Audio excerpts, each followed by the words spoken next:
Thodupuzha cooperative law കോളേജിൽ അഡ്മിനിസ്ട്രേറ്ററെ നിയമിക്കാനുള്ള നടപടികൾ ഉണ്ടായേക്കും. ഇത് സംബന്ധിച്ച് ഉത്തരവ് സഹകരണ വകുപ്പാണ് ഇറക്കേണ്ടത്.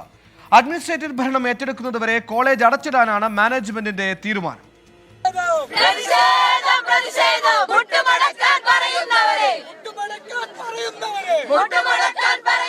കോളേജിൽ അഡ്മിനിസ്ട്രേറ്റർ ചാർജ് എടുക്കുന്നതോടെ പ്രശ്നങ്ങൾ പരിഹരിക്കപ്പെടുമെന്ന വിശ്വാസത്തിലാണ് വിദ്യാർത്ഥികൾ.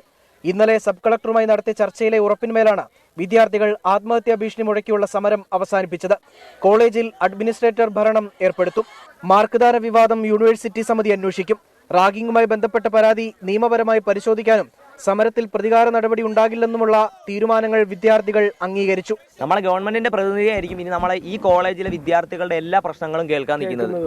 ഗവൺമെന്റ് അഡ്മിനിസ്ട്രേറ്റർ ആണ് ഇനി കോളേജ് ഭരിക്കുന്നത്. അപ്പൊ പക്ഷഭേദം ഒരു കാരണം വെച്ചാൽ ഇനി ഉണ്ടാവില്ല. കാരണം മാനേജ്മെന്റിന്റെ ഫേവറായിട്ട് ചെയ്യുമെന്ന് നമുക്കൊന്നും പേടിക്കേണ്ട ആവശ്യമില്ല. കാരണം ഗവൺമെന്റ് ആണ് നോക്കുന്നത്.